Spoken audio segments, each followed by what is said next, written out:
Welcome to ఆర్5 TV news. Chilakaluripet భారీ దొంగతనం కేసులో చిలకలూరిపేట రూరల్ సర్కిల్ పోలీసులు ముద్దాయిలను సోమవారం అరెస్టు చేశారు. మద్యానికి చెడు వ్యసనాలకు అలవాటై దొంగతనాలు చేస్తున్న ముద్దాయిలపై చిలకలూరిపేట రూరల్ పిఎస్ లో దొంగతనం కేసులు నమోదయ్యాయి. అలాగే నరసరావుపేట బల్లికుర్వ పోలీస్ స్టేషన్లోనూ బైండ్ ఓవర్ కేసులు ఉన్నాయి. చాకచక్యంగా వ్యవహరించి ఈ కేసును ఛేదించిన Chilakaluripet rural circle inspector B Subbarayudu సిబ్బందితో కలిసి ముద్దాయిలను పట్టుకున్నారు. వచ్చి ఇల్లులో చూసుకుంటే తలుపులు తాళాలు పగలగొట్టి ఆ ఇంట్లో ఉన్నటువంటి 42 సెవర్లు బంగారం, వివిధ ఆర్నమెంట్స్, అదేవిధంగా 2 రాగి ఈ కాగులు, 3 రాగి చెంబులు, ఇంకా ఇత్తడి ప్రాపర్టీ మొత్తం కూడా 4,90,000 అంటే పాత వాల్యూ ప్రకారం ఇప్పుడు వేస్తే 33 లక్షలు 34 లక్షలు వస్తుంది మొత్తం. ఈ వాల్యూ గల ప్రాపర్టీని అందరూ కూడా ఈ ఇద్దరు దొంగలు, వీళ్ళు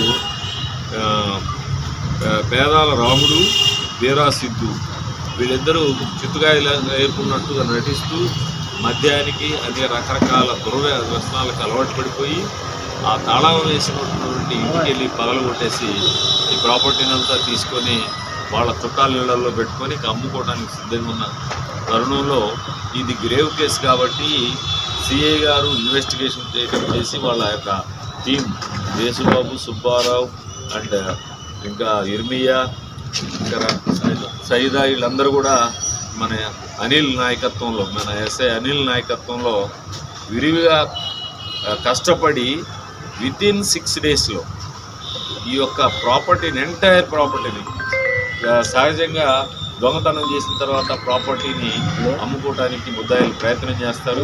ఆ తరుణంలో ఆ యొక్క ప్రాపర్టీని అమ్ముకోకుండా వితిన్ 6 డేస్లో ఈ యొక్క గ్రేవ్ కేసుని డిటెక్ట్ చేసి మరి ఈరోజు ఆధార్ పెట్టాము. ఇది క్రెడిట్ క్లోజ్ టు చిలకలూరిపేట సర్కిల్కి, నరసరావుపేట సర్కిల్కి, వీళ్ళందరికీ కూడా సిఐ నాయకత్వంలో పనిచేసిన ఎస్ఐకి, ఏఎస్ఐలు, ఇంకా స్టాఫ్ మొత్తానికి కూడా రివార్డుకి మేము రివార్డుకి పంపిస్తున్నాం. ఆల్రెడీ ఎస్పీ గారు రివార్డు ఇద్దామని చెప్పారు. తర్వాత మన యొక్క పల్నాడు ఎస్పీ కె శ్రీనివాసరావు గారి ఆధ్వర్యంలో, నరసరావుపేట డిఎస్సీ గారి ఆధ్వర్యంలో ఈ యొక్క సిఐఎస్ఐస్ సిబ్బంది పనిచేశారు. వీళ్ళందరికీ కూడా రివార్డులకి రికమెండ్ చేస్తాం. కాబట్టి ఇంత మంచిగా, బహుశా నాకు తెలిసిందంటే చిలకలూరిపేటలో ఏదైనా అఫెన్స్ జరిగినా మొత్తం మీద వితిన్ 7 days 6 daysలో పడుతుంది. లేదనుకుంటే ఇంకొక 1 month అయినా ప్రాపర్టీ రికవరీ 90% పనిచేసి ఈ యొక్క సొత్తు పోయినటువంటి ఈ యొక్క అర్జీదారులకు అందజేస్తూ ఉన్నాం. అందుకు మరి ముఖ్యంగా మా యొక్క సిబ్బందిలందరికీ కూడా అభినందిస్తూ, మరి మీరు కూడా ఎప్పటికప్పుడు రకరకాల సూచనలు ఇస్తూ ఉన్నందుకు మరి ముఖ్యంగా ప్రెస్ వారందరికీ కూడా హృదయపూర్వక ధన్యవాదాలు. Thank you. ఇది వెరిఫై చేస్తున్నాం. వీళ్ళు ఏమి లేదు, మనకి గతంలో ఈ రాముల పైన కేసులు ఉన్నాయి, రూరల్లో వైర్ థెఫ్ట్ కేసులు ఉన్నాయి. తర్వాత ఇతను కూడా తర్వాత కలవడం జరిగింది. ఈ మదర్ తెరీసా కాలనీలో ఉంటూ ఇతను కూడా దుర్వ్యసనాలకు అలవాటు పడి ఇక చిత్తుకాయతాలు ఏరుకుంటుంటే వాళ్ళకి భలే తెలిసిపోతుంటాయిగా, ఏ తలుపు తాళం వేసి ఉంది, తలుపు తాళం వెళ్ళలేదు, వీళ్ళు తిరుగుతుంటారుగా.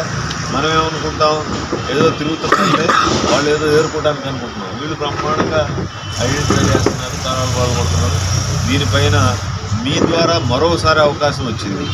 ప్రజలందరినీ కూడా అలర్ట్ చేస్తున్నాం. లాక్ చేసుకొని ఉంటే ఇమ్మీడియట్గా మీరు పోలీస్ స్టేషన్కి ఇన్ఫర్మేషన్ ఇవ్వండి. మనం LHMS గతంలో పెట్టాము. ఈ కెమెరాలు మనం ఫిట్ చేస్తాం. తర్వాత అదేవిధంగా మరి ఒకసారి సిఐని, ఎస్ఐని కూడా నేను అలర్ట్ చేస్తూ ఉన్నా. ఈ విలేజ్ మహిళా పోలీసులు ఉన్నారు, వీళ్ళ ద్వారానా సరే ఇన్ఫర్మేషన్ తెచ్చుకొని ఆ యొక్క లాక్డ్ హౌస్ని మొత్తాన్ని కూడా మానిటర్ చేసి సీసీ కెమెరాల ద్వారా ఈ యొక్క నేరం జరగకుండా మనం ప్రివెంట్ చేసే సదుపాయాన్ని కూడా మనం ప్రజలు ఉపయోగించుకోవాలని మీ ద్వారా ఈ యొక్క లాక్ చేసుకొని 2 రోజులు ఊరెళ్దాం అనుకునేవాళ్ళు పోలీస్ స్టేషన్లో రిజిస్టర్ చేయించుకుంటే మేము ఈ కెమెరాలు పెట్టి ఆ యొక్క హౌస్ బ్రేక్ అయిందంటే ఇమ్మీడియట్గా మాకు అలారం వస్తుంది.